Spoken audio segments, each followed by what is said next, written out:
São Paulo Noite. Oferecimento SPCap. Compre pelo aplicativo. E Jura Poços, irrigação elétrica, hidráulica e iluminação em Dracena.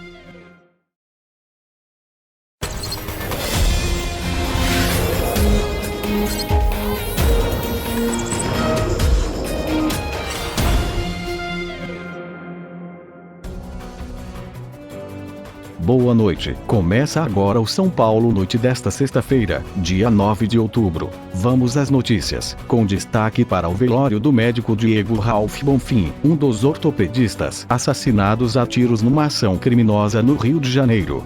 A despedida de familiares, amigos e autoridades foi marcada pela forte emoção.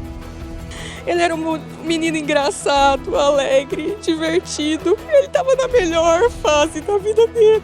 E aconteceu essa brutalidade que precisa ser apurada, precisa ser investigada, não descartar nenhuma possibilidade. E a gente pede oração pela minha família, oração pelos meus pais, porque não está sendo fácil. O sepultamento do corpo do Dr. Diego Bonfim será neste sábado, às 9 da manhã, e as investigações da polícia carioca apontam ainda mais indícios de que o crime foi um engano. 2 suspeitos foram encontrados mortos hoje no Rio. Falamos também da sessão que pode definir o futuro da administração municipal de Assis. Os vereadores decidem daqui a pouco se cassam ou não o mandato do prefeito José Aparecido Fernandes, acusado de improbidade administrativa. O Ministério Público diz que Fernandes tentou intervir de forma arbitrária na fundação educacional do município. Você vai ver aqui, ao vivo, o resultado da sessão.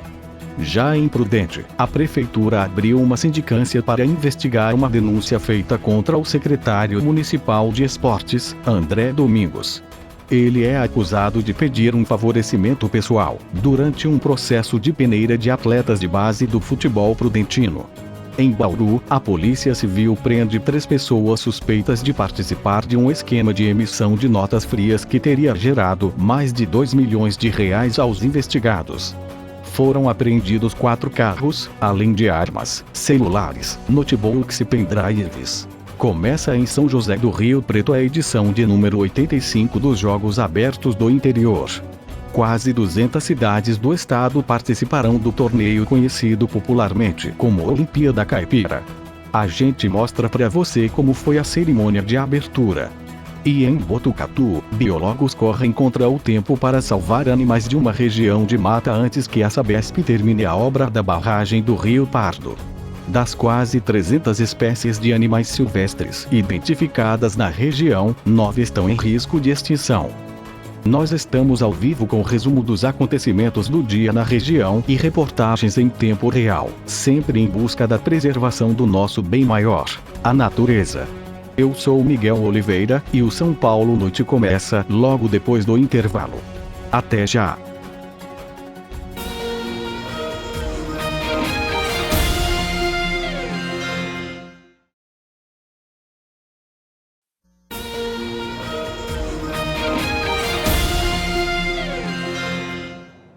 Já estamos de volta, ao vivo, são 6h36 agora. Começamos essa edição falando sobre o velório do médico Diego Ralph Bonfim, que começou hoje à tarde aqui em Presidente Prudente e ainda está acontecendo. O enterro está previsto para amanhã de manhã, no cemitério campal da cidade. O Robson Moreira esteve lá o dia todo e traz pra gente as últimas informações sobre essa despedida e as investigações do crime. Robson, boa noite. A movimentação ainda é grande por aí, né? Muita movimentação, sim. Muito boa noite a você, boa noite a todos. A todo momento, não para de chegar aqui amigos e familiares do Dr. Diego Bonfim. Foi uma tarde toda de movimento, olha só, o Marcos Tadeu vai mostrar agora. Pessoal prestando sim as últimas homenagens, né, ao médico que infelizmente foi morto durante esse ataque brutal no Rio de Janeiro, na madrugada de ontem, várias autoridades, representantes de partidos políticos, amigos e familiares estiveram por aqui durante a tarde. Agora, no início da noite, estão chegando por aqui também. Muitas coroas de flores foram enviadas para cá e o velório que é realizado aqui numa casa de velórios no Jardim Bela Dária, aqui em Presidente Prudente. A gente lembra que o velório teve início no começo da tarde. Diego Ralph Bonfim foi assassinado a tiros num quiosque na praia da Barra da Tijuca, na zona oeste do Rio de Janeiro, na madrugada desta quinta-feira. Ele é irmão da deputada federal Sâmia Bonfim, do PSOL aqui do estado de São Paulo, e os pais dele também são aqui de Presidente Prudente. A nossa equipe acompanhou a chegada do corpo dele aqui à cidade, aqui em Presidente Prudente, no aeroporto da cidade, ainda no fim da manhã. Vamos acompanhar. O corpo do médico ortopedista Diego Ralph Bonfim desembarcou em Presidente Prudente depois de uma série de atrasos causados pelo voo. Ele veio de helicóptero. Diego é irmão da deputada federal Sâmia Bonfim, casada com o também deputado federal Glauber Braga, ambos pelo PSOL. Antes de se despedirem de Diego, eles foram até o aeroporto estadual de Prudente agradecer a equipe do Corpo de Bombeiros do Rio de Janeiro, que trouxe o corpo da vítima até a cidade. Nós da família vamos pedir, através dos nossos advogados, acesso aos dados do inquérito, conforme a lei nos possibilita, para que a gente possa ter acesso às informações e acompanhar de perto. Por volta do 12h30, chegou ao local do velório. Um momento muito difícil para os familiares. Eu quero agradecer a todas as mensagens de carinho, todos os abraços. Mas Deus me deu esse presente. Eu pude conviver com ele 35 anos. Não tinha uma vez que o Diego não viesse a Prudente, que ele falava, me dava um abraço do pai dele. Mãe, obrigada por tudo. Amo vocês. Eu não quis vir de preto, não. Tem que vir de branco, é uma homenagem a ele, que ele era paz, ele era alegria. É isso. Era uma pessoa muito boa. E não é porque morreu que era muito boa. É porque ele era muito bom mesmo. Muito, muito, muito bom. Ele era um menino engraçado, alegre, divertido. Ele estava na melhor fase da vida dele. Na ocasião, também esteve presente o deputado federal Orlando Silva. Devido ao atraso para a chegada do corpo de Diego Ralph Bonfim, o sepultamento também teve que ser adiado. Será realizado neste sábado, a partir das 9 horas da manhã, no cemitério Campal de Presidente Prudente. O Diego é uma pessoa maravilhosa. Cresceu junto com os meus filhos, a gente cresceu tudo junto, crescemos tudo junto. Um menino que quem estava por perto estava sempre rindo, fazia piada de tudo. Uma pessoa muito bem-humorada. Olha, vai deixar muita saudade, muita, muita. Ele estava conseguindo viver, porque vida de médico não é fácil. E aconteceu essa brutalidade que precisa ser apurada, precisa ser investigada, não descartar nenhuma possibilidade.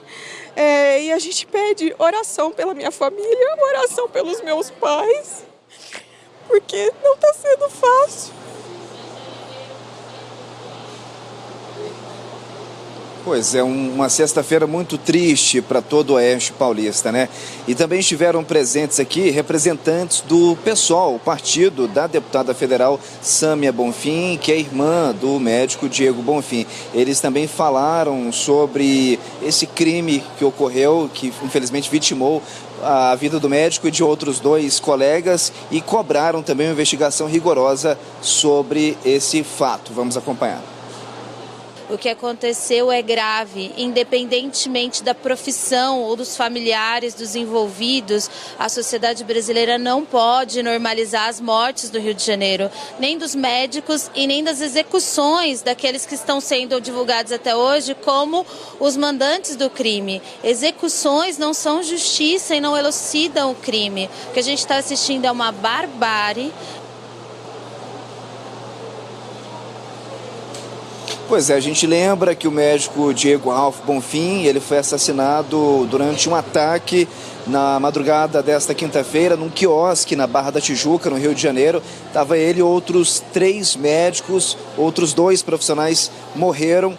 Um desses médicos que estavam lá também com o Diego segue internado no hospital lá da capital fluminense. Esses 2 que morreram, né, eles devem ser sepultados também amanhã, sábado, né? Enquanto isso, as investigações sobre o crime continuam com o apoio das polícias civil de São Paulo, do Rio de Janeiro, também tem um apoio da Polícia Federal. Os corpos de 4 suspeitos foram encontrados também na zona oeste do Rio na noite de ontem. Confira um pouquinho mais sobre o andamento das investigações na reportagem.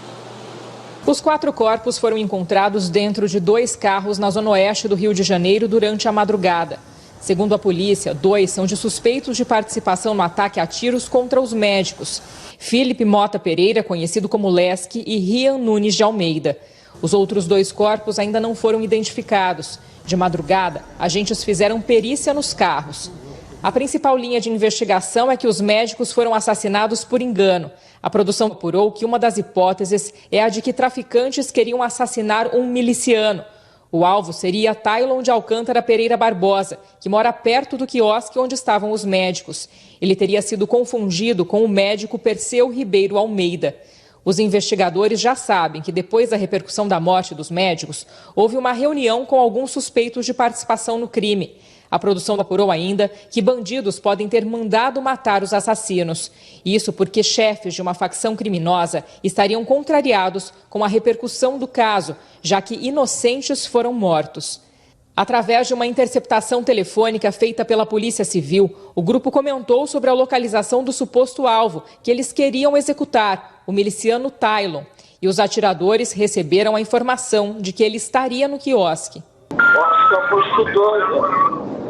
O crime foi ontem, no começo da madrugada. As imagens de uma câmera de segurança mostram 3 criminosos descendo armados de um carro e atirando contra os 4 médicos que estavam numa mesa.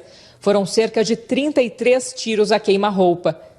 Menos de 30 segundos depois, todos entraram no carro, onde ainda estava um motorista, e fugiram. Eu tenho certeza que esse crime não vai ficar impune diante da atuação da equipe de homicídio e da toda a Polícia Civil, que vai atuar em conjunto com as demais parcerias integrando nessa investigação. Os médicos Perseu Ribeiro Almeida e Marcos de Corsato morreram na hora. Diego Ralph Bonfim foi levado ao hospital, mas não resistiu. Daniel Proença passou por cirurgia, foi transferido de hospital e o quadro de saúde é estável. O Hospital das Clínicas e a Faculdade de Medicina da USP manifestaram repúdio e indignação pela violência que resultou na morte dos 3 médicos. O Instituto de Ortopedia e Traumatologia da USP fez parte da carreira das 4 vítimas. Estamos todos muito abalados, chocados, desde os professores titulares até os funcionários da recepção, que conheciam muito bem, principalmente o Dr. Corsato, mas que também se lembram dos residentes que aqui passaram. A revolta também, ela prepondera. E o que a instituição entende é que a apuração ela deva ser feita e que, obviamente, que todos nós possamos ter a tranquilidade de ir para um evento onde nós vamos nos aprimorar, onde nós vamos procurar conhecimento e que nós possamos voltar para as nossas famílias sãos e salvos. 3 pessoas foram presas hoje em Bauru por suspeita de participação numa fraude contra uma empresa de segurança eletrônica da região. Eles teriam emitido mais de R$2 milhões em notas frias. Segundo o delegado responsável pela investigação, o esquema tinha participação de um engenheiro da empresa. Ele recebia notas frias de uma fornecedora de materiais e serviços de Sorocaba, que não entregava os produtos. A fraude teria funcionado por cerca de 1 ano. Após 3 meses de apuração, a polícia descobriu a participação de empresários de Votorantim, São José dos Campos e Garça. Hoje foram presos o engenheiro e 2 empresárias de Sorocaba, mãe e filha. Um outro envolvido, da mesma família das 2, segue foragido. Os presos foram encaminhados para a cadeia de Pirajuí. Foram apreendidos também 4 carros, armas, munições, notebooks, celulares e pendrives. O engenheiro recebia essas notas confirmando o negócio jurídico, ou seja, ele dava credibilidade a isso. e essas notas eram trocadas pela empresa que as emitia em factoring, recebendo o adiantamento desses valores. Depois a factoring cobrava a nota da empresa vítima. Os suspeitos podem responder por estelionato, lavagem de dinheiro, organização criminosa e crime contra a ordem tributária. Um áudio supostamente gravado pelo secretário de Esportes de Presidente Prudente é o centro de uma denúncia feita contra ele mesmo na prefeitura da cidade. Agora o município apura se André Domingos se favoreceu num processo de peneira de atletas de categorias de base do futebol. A Prefeitura de Presidente Prudente abriu sindicância para apurar a conduta do secretário municipal de esportes, André Domingos. A denúncia contra ele se baseia em um áudio, onde André supostamente pedia um favorecimento pessoal caso jovens atletas fossem selecionados em um peneirão de futebol na cidade. Ela foi protocolada junto ao Executivo Prudentino pela Frente Parlamentar de Esporte da Câmara Municipal. A nossa produção teve acesso a esse áudio. Me passa as datas, tá? Para a gente poder fazer essa avaliação e aí a gente tem uma amarração para fazer, tá? Porque os atletas que forem descobertos com talento aqui, eu quero ter participação também, ok? O vereador Professor Negativo, que é presidente desta frente parlamentar, diz que recebeu a denúncia da organização do peneirão, que iria ocorrer na cidade no mês passado. O rapaz ia fazer um peneirão e em cima desse peneirão ele autorizou esse peneirão desde que os jogadores que destacassem no peneirão, ele queria fazer parte de poder se beneficiar, né? Que é uma coisa que não pode. O parlamentar diz ainda que, além de protocolar o documento na prefeitura, esteve pessoalmente em reunião com o prefeito Ed Thomas e que apresentou o áudio atribuído ao secretário municipal. O prefeito ouviu o áudio também, os dois ouviram o áudio na nossa frente, realmente falou que ia tomar uma decisão, e está fazendo, né? Tanto é que ele abriu um inquérito para poder apurar essa situação. Em nota, a Prefeitura de Prudente disse que esta investigação está sendo feita através da Secretaria Municipal de Assuntos Jurídicos e que o secretário municipal André Domingos já foi ouvido pela comissão. Não há prazo para a conclusão da sindicância, segundo a Prefeitura, tendo em vista que só vai ser finalizada quando todos os fatos forem apurados. Nós procuramos André Domingos, mas ele não quis se manifestar sobre essa denúncia.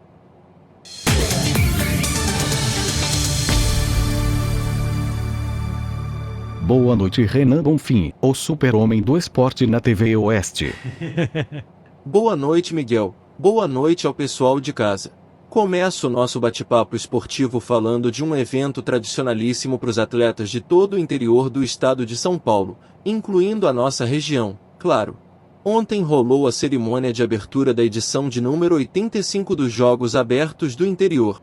A Olimpíada Caipira, como essa competição é conhecida também, vai ter quase 200 cidades sendo representadas. Ontem rolou a cerimônia de abertura, lá em São José do Rio Preto, que nesse ano é a cidade sede da Olimpíada.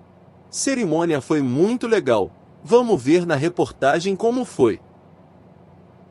A cerimônia teve início com a apresentação de cada uma das delegações de todo o estado de São Paulo. A edição de número 85 dos Jogos Abertos do Interior conta com 192 municípios. Para celebrar a abertura da chamada Olimpíada Caipira, uma apresentação especial do músico André Leite. Claro, entre todas as delegações dos Jogos, a mais celebrada da noite foi a de Rio Preto. É a primeira vez que eu sou escalada para os Jogos. São José do Rio Preto sempre invicto nos Jogos Regionais. Estamos aqui agora nos Jogos Abertos representando a classe A. Se Rio Preto foi a mais celebrada, outra São José é a mais numerosa dos Jogos. Tetracampeã consecutiva, São José dos Campos é a grande favorita para vencer mais uma vez. A delegação conta com quase 600 atletas. A gente vem aqui para buscar a vitória sempre e se o pentacampeonato vier, vai ser muito bom. E para a festa ficar completa, a abertura dos Jogos teve a participação de nomes consagrados no esporte brasileiro. A medalhista de ouro no salto Malren Maggi, os também medalhistas olímpicos no vôlei Rodrigão e Virna, E representando o Rio Preto, pratas da casa que conquistaram o Brasil e o mundo, como Carol Gataz, prata pela seleção feminina de vôlei nos Jogos de Tóquio, Claudinei Batista, bicampeão paralímpico no arremesso de disco. Eu que comecei nos Jogos Abertos, né? Medalhei 3 medalhas de ouro naquele período, pude contribuir para minha cidade. E depois de 22 anos, esse esporte, a modalidade de Jogos Abertos, vim para Rio Preto. Eu acho que é um espelho, né, para as crianças, para os jovens. Minha emoção é muito enorme por estar aqui. E o também riopretense Mauro Vinícius da Silva, o Duda, bicampeão mundial do salto em distância. Duda, aliás, foi o escolhido para o momento mais esperado da noite. Foi ele quem acendeu a pira olímpica, marcando o início oficial dos Jogos Abertos 2023. Como um atleta olímpico, eu fiquei muito feliz. Os Jogos Abertos é um movimento onde muita coisa acontece. Eu tenho certeza que Rio Preto se lembrará eternamente desse momento. Campeões que, além de ídolos, são verdadeiras referências para os atletas dos Jogos Abertos. Na medalha da Nova Imagem eu participei, eu até comemorei com ela por causa da história dela, né? Que veio de ser desclassificada e tudo mais. É uma emoção muito grande estar vendo ela e esses outros atletas aqui da seleção brasileira. E se essas feras pudessem dar uma dica para os atletas dos Jogos? Aproveite todo momento, às vezes eles vão entrar em quadra, em campo, 1 minuto. Esse minuto pode mudar a sua vida, que você faça da melhor forma possível e se prepare para esse momento, né? Porque se você não estiver preparado, o momento vai acontecer e você não vai agarrá-lo, né, da forma que você deve. Então aproveite, se prepare e esses jogos é para vocês. E essa é uma edição especial dos Jogos Abertos. É que a Olimpíada Caipira não era realizada aqui há 22 anos. E com mais de 8 mil atletas espalhados por Rio Preto, a expectativa é que o evento ajude a movimentar a cidade e a fortalecer a economia de vários setores. Cada vez mais fazer de Rio Preto a capital de eventos, gerando emprego e gerando renda, e isto é fundamental para uma cidade, para uma população que quer ter oportunidade, e este evento é mais uma oportunidade de negócios e de rendimento. São os melhores do estado de São Paulo, nós temos certeza que daqui no futuro, muitos deles estarão no palco, em outras edições, recepcionando também os jovens, também as pessoas. Tá aí, que demais essa cerimônia, né? Boa sorte aí pra turma toda então. Teremos várias cidades da área de cobertura da TV Oeste representadas nos Jogos, como Prudente, Bauru, Marília, Dracena, Venceslau, Botucatu. Vamos ficar de dedinhos cruzados. Isso aí. Boa sorte, pessoal. E o que mais você manda pra gente hoje? Falo de vôlei, Miguel. O SESI Bauru tá encarando o time de Atibaia nas semifinais do Campeonato Paulista de Vôlei Masculino e Amanda Sanches traz todos os detalhes pra gente. Tamo ganhando ou não, Amanda? Boa noite. Tá sim, viu? Acabei de dar uma espiadinha, 23-20, portanto estamos vencendo o primeiro set. Boa noite para você, boa noite também para você que acompanha aqui. Inclusive nós já presenciamos aqui 3 solicitações de tempo do técnico do Atibaia, apesar de que o time não tá perdendo assim de tão distante do SESI, né? Como eu disse, 23 para o SESI e 20 para o Atibaia. Mesmo assim o SESI tá dominando sim o jogo. O começo do set, o Atibaia fez o primeiro ponto, depois a partida ficou um tanto quanto acirrada. O Atibaia conseguiu disparar ali na frente e ganhar uma vantagem de 3 pontos, mas aí o SESI foi se alinhando, os meninos foram se ajeitando e conseguiram encostar e então virar e ficar um tanto quanto distante, viu? Coisa de 5 pontos de diferença. Mas aí aos poucos também, né, o time do Atibaia foi conseguindo se encaixar e ganhando um pouco mais de destaque. Agora a gente está 24-20, portanto a 1 ponto de vencer este primeiro set aqui no ginásio do SESI Horto. Torcida veio para empurrar também o time masculino do SESI aqui de Bauru, que a gente sabe que é o primeiro mata-mata desta temporada, um jogo em casa, um jogo que é importante, garante, né, a vaga na semifinal do Campeonato Paulista. Por isso o time, né, o SESI precisa vencer. Se vencer 3-0, a gente evita aquele desconforto que é o Golden Set, se não vai encarar o Golden Set, a gente sabe que é um 5º set, que é difícil, é apertado e o pessoal fica bem cansado para disputar. Mas a gente está aqui torcendo para, claro, o SESI já vencer os 3 sets. O SESI venceu o jogo de ida lá em Atibaia por 3-0, então tem vantagem, tem tudo para vencer. Os meninos estão jogando muito bem. O destaque aqui para o oposto, Acerola, número 21. Camisa 21, ele já fez vários pontos, já conseguiu definir várias jogadas, mas o Giga também, que foi o pontuador que mais fez pontos na partida de ida lá em Atibaia, 14 pontos no total, também está indo muitíssimo bem hoje, conseguiu de fato definir muitas jogadas durante o primeiro set. Olha só, vencemos o primeiro set já, 25-21, os meninos vão trocar de quadra, se hidratar e daqui a pouco voltam então para o segundo set. Já estamos vencendo, o primeiro set já garantido, na expectativa, é claro, de que os 2 próximos sets sejam mais tranquilos, com o SESI dominando o tempo todo, mas a perspectiva é boa, viu? A gente está de fato aqui acompanhando uma boa partida, momentos de rally, aquela coisa que dá uma certa desconforto no nosso coração, mas tá dando tudo certo, os meninos vencendo por aqui. Eu volto com você. Valeu, Amanda. Dedinhos cruzados pelo SESI Bauru. Vamos com raça para cima deles, meninos. Confiança para buscar a vitória nesses 2 sets restantes. Fim de papo. Miguel, ótima noite para todo mundo. Boa noite, Renan. É sempre um prazer ter você a bordo do SP Noite. Tamo junto, até mais. Enquanto a Sabesp termina as obras da barragem do Rio Pardo, que deve garantir o abastecimento de água de Botucatu nas próximas décadas, biólogos correm contra o tempo para salvar a nossa fauna e garantir que o alagamento mate o menor número de espécies de animais possível. No meio da floresta, a equipe se prepara para subir até o topo das árvores. Equipamentos de rapel são usados para ajudar no trabalho. O objetivo aqui é fazer uma varredura para localizar ninhos de pássaros com ovos ou filhotes. E não foi difícil encontrar. Essa mãe ainda estava no ninho, mas com a presença humana voou rapidamente. A equipe de resgate da fauna entrou em ação e recolheu os ovos. O que eles fazem aqui é salvar o futuro das espécies. Está fazendo uma varredura em todas as árvores dessa região para a gente resgatar o maior número de ovos possível. E esses ovos sobem para uma incubadora, para uma chocadeira que já está instalada lá na nossa base de apoio. Vai cumprir aí o período de incubação, né, dessa chocadeira para ter alguma chance de sobrevivência, porque seriam em outras circunstâncias todos perdidos. Considerada a maior obra hídrica de Botucatu, a barragem está sendo construída pela Sabesp no Rio Pardo e já está em fase de finalização. O reservatório, que tem capacidade de até 10 bilhões de litros d'água, deve garantir o abastecimento da população da cidade pelas próximas décadas. O plano de trabalho criado para resgate da fauna foi uma das exigências da Secretaria Estadual de Meio Ambiente para minimizar os impactos do empreendimento.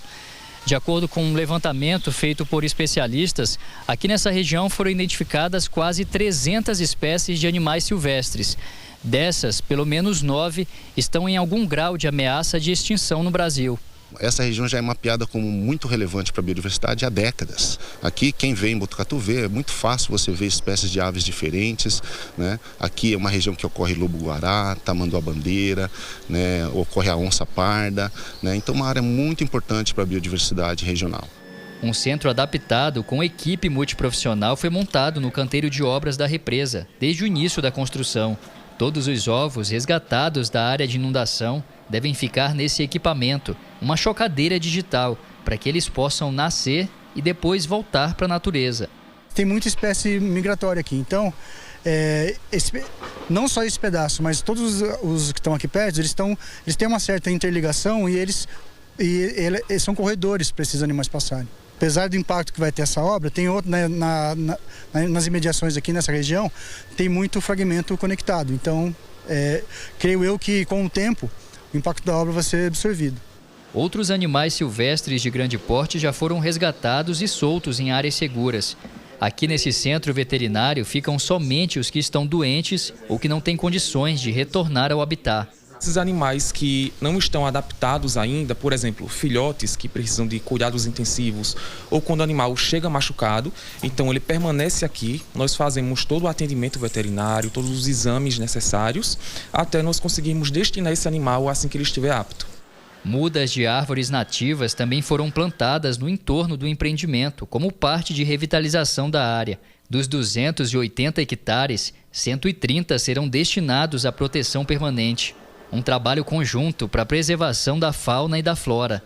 A gente sabe, né, que toda ação como essa tem impacto sobre a fauna. O nosso papel aqui é fazer com que esse impacto seja o menor possível. São 7h02 e nós vamos imediatamente ao vivo até Assis, porque como prometemos no início desta edição, o São Paulo Noite vai transmitir em tempo real a sessão que pode definir o futuro da administração municipal da cidade. Os vereadores discutem agora se cassam ou não o mandato do prefeito José Aparecido Fernandes, acusado de improbidade administrativa, ao interferir por meio de decreto na FEMA, a Fundação Educacional do município. O repórter Igor Rosa acompanha tudo desde a tarde e nos informa agora em direto. Boa noite, Igor. Nós estávamos aqui exibindo outras reportagens enquanto a votação não começava. Nesse momento então já começou a votação, né?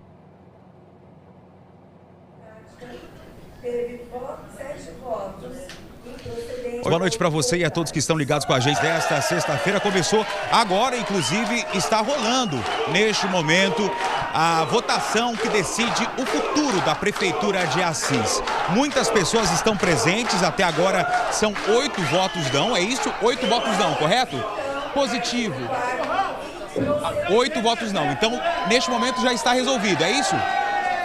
Ótimo. Neste momento, 8 votos não para que o prefeito de Assis seja cassado, pelo menos 10 votos. São 2/3 dos vereadores. Dos 15 vereadores, 10 precisam ser favoráveis. Então, portanto, em relação a possível improbidade administrativa e a cassação do prefeito. Eu quero mostrar para você que está em casa imagens ao vivo neste momento.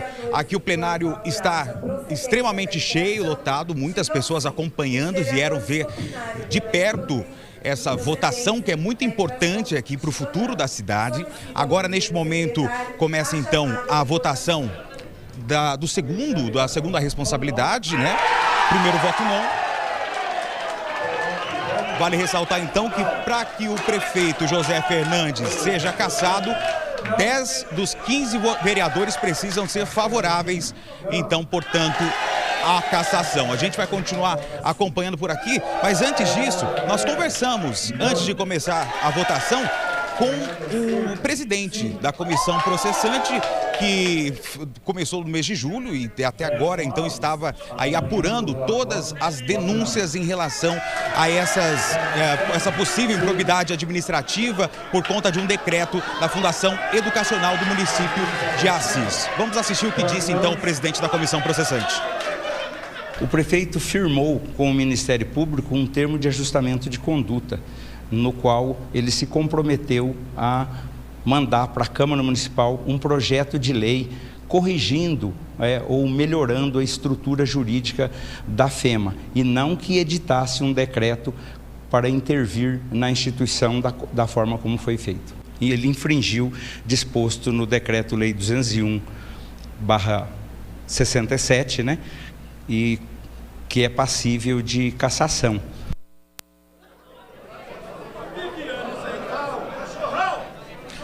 Enquanto continua a votação por aqui, nós conversamos também um pouco antes com o prefeito, que está sendo investigado e acusado por improbidade administrativa. Vamos ver o que disse então o prefeito de Assis, José Fernandes. O próprio orçamento da FEMA está dentro do orçamento da Prefeitura Municipal de Assis. O próprio TAC que nós temos que fazer com o Ministério Público nos obriga a mandar todas as legislações vigentes da FEMA para o Poder Legislativo. Então nós temos lá um conselho curador que é meramente figurativo, porque toda a legislação tem que ser passada pelo Poder Legislativo. E qual foi o seu objetivo com o decreto de exonerar toda a equipe que trabalhava lá? O objetivo não era esse, era desintoxicar a FEMA, despolitizar a FEMA. Está muito politizada, com muitas pessoas querendo mandar, e aquilo é do poder público, aquilo é nosso, é do nosso município.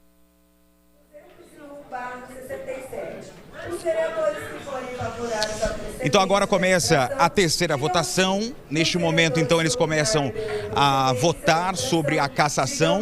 São três então, votações, né? São 3 crimes que ele está sendo investigado, que está sendo apurado por conta de um decreto na Fundação Educacional. Os vereadores estão votando neste exato momento. Dos 15 vereadores aqui da Câmara Municipal, 10 precisam ser favoráveis para que haja a cassação do prefeito. Inclusive o prefeito que está presente aqui, não sei se vocês conseguem enxergar imagens ao vivo neste momento. O prefeito José Fernandes está de branco, logo atrás deste homem de camiseta listrada azul. Manifestação popular, muitas pessoas estão neste momento acompanhando então essa votação que decide o futuro da Prefeitura de Assis. Neste momento, voto sim. Você acompanha então ao vivo a votação aqui na Câmara Municipal de Assis, que decide se o prefeito José Fernandes cometeu ou não improbidade administrativa em relação à Fundação Educacional aqui do município de Assis. Últimos momentos dos 15 vereadores presentes, 10 precisam ser favoráveis à cassação para que o prefeito José Fernandes perca o seu mandato. Nós temos o resultado já. Nós vamos pegando as informações ao vivo por aqui. Por isso, neste momento nós temos o resultado. Como que está a situação? Nós estamos ao vivo acompanhando neste momento a votação da comissão processante que começou no mês de julho. Vamos ouvir.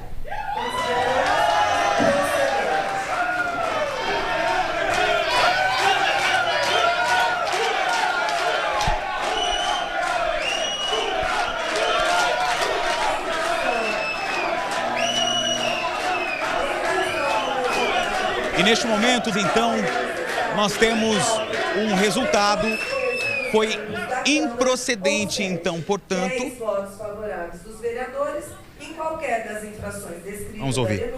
Declaro a observação do prefeito José Fernandes. O prefeito acaba de ser, então, portanto, absolvido. Você ao vivo acompanhando aqui. A gente vai chegar aqui por perto. Nós estamos ao vivo acompanhando, então, o prefeito José Fernandes, que acaba de ser absolvido de todas as suas acusações em relação à Fundação Educacional do município de Assis. Eu volto com você. Muito obrigado, Igor. Outras informações no nosso site e amanhã no Primeira Hora. Ótima noite a todos e um grande final de semana.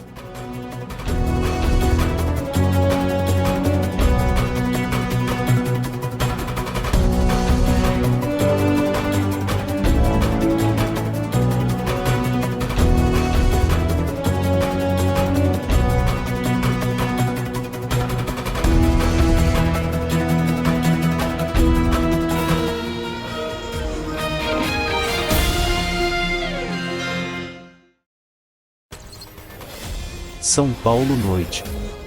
Oferecimento SPCap. Compre pelo aplicativo. E Jura Poços, irrigação elétrica, hidráulica e iluminação em Dracena.